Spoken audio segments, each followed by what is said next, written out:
नमस्कार दोस्तों, मैं निर्देश सिंह, राष्ट्रीय अध्यक्ष माता सावित्रीबाई फुले महासभा। आज हम चर्चा करेंगे एक ऐसे विषय पर जिसको राजनीतिक पार्टियों और नेताओं ने बिल्कुल ऐसे छोड़ दिया है जैसे उसकी कोई ज़रूरत ही नहीं है। हालांकि एक महत्वपूर्ण विषय है और पूरे देश की समस्त महिला जाति के लिए यह चर्चा, यह विषय बहुत ही महत्वपूर्ण है। देश की महिलाओं को इसके बारे में जानकारी होनी चाहिए और राजनीतिक पार्टियों को भी इस पर अनदेखा नहीं करना चाहिए। हम बात करेंगे आज महिला आरक्षण बिल की। महिला आरक्षण बिल जो संसद, विधानसभा, पंचायती सभा में महिला को 33% आरक्षण देने की बात कही गई है, जो कि 1999 से 2010 तक यह बिल संघर्ष में रहा और 2010 में जाकर ये राज्यसभा में पास हो जाता है। लेकिन आज भी 2021 तक यह बिल लोकसभा में पेंडिंग है, अटका पड़ा है। बात जो इसमें महत्वपूर्ण है वो ये है कि 11 साल इसको अभी भी राज्यसभा में अटके हुए हो गए हैं। कोई महिला सांसद इस पर नहीं बोल रही है, कोई देश की राजनीतिक पार्टी इस पर बात नहीं कर रही है। नई पार्टियां भी बन रही हैं, पुरानी पार्टियां भी काम कर रही हैं, लेकिन महिला बिल पर किसी भी पार्टी की कोई भी कभी ना तो चर्चा होती है, ना कभी इस विषय पर किसी प्रकार का कोई भी बयान आता है। और सबसे बड़ी बात, देश की मीडिया भी कभी इस पर पैनल नहीं बुलाती, कभी चर्चा नहीं करती, डिबेट में कभी इस तरह के मुद्दे को शामिल नहीं करती है। तो साथियों, ये जो भारत की राजनीति है, जो भारत में महिलाओं के प्रति सम्मान है, महिलाओं को सशक्त बनाने वाली बात है, महिला को मजबूत करने वाली बात है, महिला को सम्मान सुरक्षा देने वाली अगर बात है, तो ये कहीं ना कहीं फर्जी और दोगली साबित होती है। क्योंकि जब उसको अधिकार नहीं दिए जाएंगे तो आप कितना भी उसको सशक्त करने की बात कर ले, वो सशक्त नहीं हो पाएगी। और भारत की जो स्थिति है वो इतनी महिलाओं को लेकर के, महिला अधिकार को लेकर के इतनी पीछे है कि जो मुस्लिम कंट्रीज़ हैं विश्व के अंदर, उन कंट्रीज़ में भी महिलाओं को भारत से ज़्यादा रिजर्वेशन दिया गया है।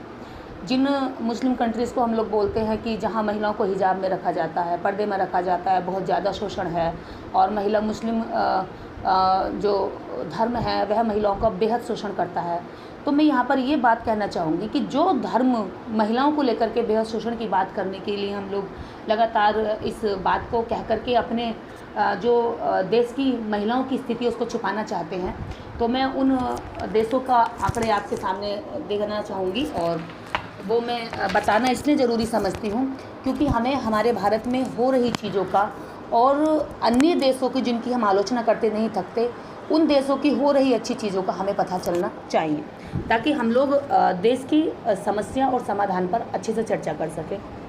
मैं यहाँ पहले तो बताना चाहूँगी मैं यहाँ पर दुनिया के मुस्लिम देशों के आंकड़े आप लोगों के बीच में पेश करना चाहूँगी, जिसमें मैं पहले नंबर पर भारत को रखूँगी और उसके बाद आप देखेंगे कि इंडिया का जो आंकड़ा कहता है वो 11.8% है महिला रिजर्वेशन के मामले में। उसके बाद हम अफ़गानिस्तान की बात करेंगे। अफ़गानिस्तान 27.7% है, भारत से कई गुना ज़्यादा। तीसरा है पाकिस्तान। पाकिस्तान को हमारे देशवासी या राष्ट्रीय जितनी भी राष्ट्रभक्त पार्टियां हैं या राष्ट्रभक्ति का जो लोग गीत अलापते फिरते हैं, वह पाकिस्तान को गाली दे करके, पाकिस्तान की आलोचना करके खुद को राष्ट्रभक्त साबित करते हैं। मैं उन लोगों को ये बताना चाहूँगी कि आप उनसे भी कितना पीछे हैं महिला आरक्षण और महिला सम्मान की बात करने में। यहाँ पर पाकिस्तान का जो आंकड़ा है वो कहता है 20.6%, भारत से अधिक। उसके बाद है सऊदी अरब, जो प्योर मुस्लिम कंट्री है, जहाँ पर इन सबसे जो ऊपर की अगर हम बात करें तो यहाँ भी ये भारत से आगे है। ये 19.9% महिला रिजर्वेशन को देता है। उसके बाद यदि हम दुनिया के सभी देशों में टॉप पर किसी देश की बात करें तो वह है रवांडा, जो दुनिया के सभी देशों से ज़्यादा महिला रिजर्वेशन महिलाओं को देता है, जिसमें 30% रिजर्वेशन महिलाओं को दिया जाता है। अब ये देखिए कि जिन देशों को हम बहुत छोटा मानते हैं या जिन देशों को हम धार्मिक रूप से गुलाम मानते हैं और पिछड़ा मानते हैं, उन पिछड़े देशों ने भी महिलाओं को भारत से अधिक जिस भारत देश को दुनिया का सर्वाधिक लोकतांत्रिक देश माना जाता है, उस देश की स्थिति ऐसी है कि महिलाओं को केवल 11% रिजर्वेशन है। और जिन देशों में महिलाओं की स्थिति बहुत दयनीय, बहुत बेकार या बहुत ज़्यादा पिछड़ी या कहें तो शोषण वाली स्थिति जिन देशों को गिना जाता है, उन देशों में महिलाओं को जो है रिजर्वेशन भारत से ज़्यादा दिया गया है। अब हम बात करेंगे कि जब देश के अंदर महिला सांसद जितनी अभी भी हैं, जिन पार्टियों ने महिलाओं को सांसद बनाया गया, वर्तमान पार्टी ने भी 78 सांसद इस समय संसद में वर्तमान में इस समय 78 सांसद बैठी हैं। वो केवल 78 सांसद जाकर के वहाँ क्या कर रही हैं? महिला कानून पर कोई चर्चा नहीं करती, महिला उत्पीड़न पर कोई चर्चा नहीं करती, महिला सम्मान पर, सुरक्षा पर, यहाँ तक कि बलात्कार तक हो जाते हैं। वह 78 सांसद चुप्पी साधे रहती है। चुप्पी तो साधने के बावजूद देखिए, अगर उनसे बयान की बात करें तो वह बलात्कारियों का पक्ष लेती दिखाई देती है। और इन सांसदों में भी अगर इनको चुनकर भेजा है तो इनमें भी इस तरह की सांसद हैं जो गाय, गोबर और गोमूत्र का प्रचार तो करती दिखेंगी, लेकिन महिला बिल पर बात करती कभी दिखाई नहीं देती।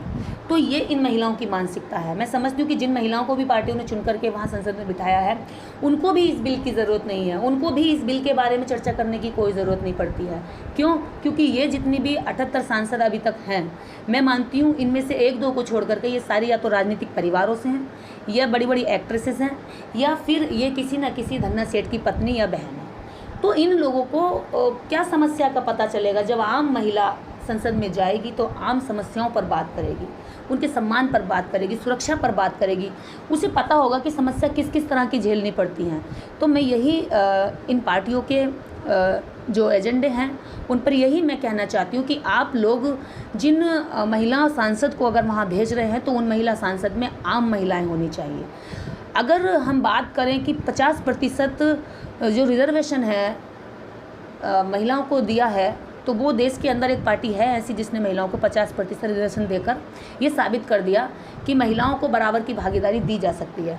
इसमें मैं उस पार्टी का नाम कोट करना चाहूँगी, नाम तमिलार कांची। ये तमिलनाडु की पार्टी है और इस पार्टी ने महिलाओं को 50% रिजर्वेशन देकर अन्य पार्टियों के लिए ये उदाहरण पेश कर दिया है कि आप भी महिलाओं को उनकी संख्या अनुपात में भागीदारी दे करके उनको सशक्त बना सकते हैं।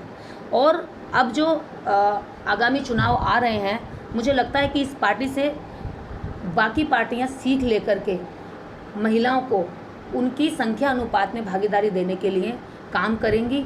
और सबसे पहला जो काम होगा, महिला सांसदों को, महिलाओं को इस बात पर आगे आकर के मुखर होना चाहिए कि 33% रिजर्वेशन जो अभी तक पेंडिंग है लोकसभा में, सबसे पहले वो पास होना चाहिए। तो जितनी भी पार्टियां अब आगामी चुनाव में प्रचार करने आएंगी तो मैं महिलाओं से कहना चाहूँगी कि महिलाएं इस बिल की चर्चा उनसे ज़रूर करें। यदि महिलाएं अपना वोट दें तो 33% रिजर्वेशन की बात ज़रूर करें और पूछें कि वह बिल कब पास होगा और कौन सी पार्टी इसके लिए ज़्यादा मेहनत करेगी। तभी हम लोग अपने वोट को देने के लिए उसी पार्टी के लिए हम लोग आगे आएंगे। क्योंकि महिला सम्मान और सुरक्षा केवल बातों से या उसकी पूजा करने से नहीं होती है, उसको कानून बनाने में उसकी भागीदारी होनी चाहिए ताकि वो अपनी सुरक्षा के लिए कानून बना सके, उन पर उनकी चर्चा कर सके, बात कर सके, मुखर होकर के वह सवाल पैदा कर सके।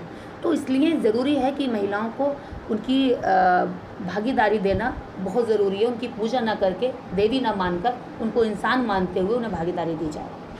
इसी के साथ एक बात और यहाँ पर मैं जोड़ना चाहूँगी। देश के अंदर ऐसी महिलाएं भी हैं जिन्होंने पूरे राज्य को संभाला है। ममता बनर्जी हैं, बहन मायावती जी हैं। बहन मायावती जी ने 4 बार मुख्यमंत्री बनकर जो देश का सबसे विशाल राज्य है उसका नेतृत्व किया और कुशल नेतृत्व किया। महिलाएं आगे अगर आती हैं तो समाज, परिवार ही नहीं, एक अच्छे स्वस्थ राष्ट्र का निर्माण भी होगा। इसलिए महिलाओं की भागीदारी पर हम सब लोग मुखर होकर आवाज़ उठाएं और राजनीतिक पार्टियां इस पर मजबूती से काम करें। जय भीम, जय भारत।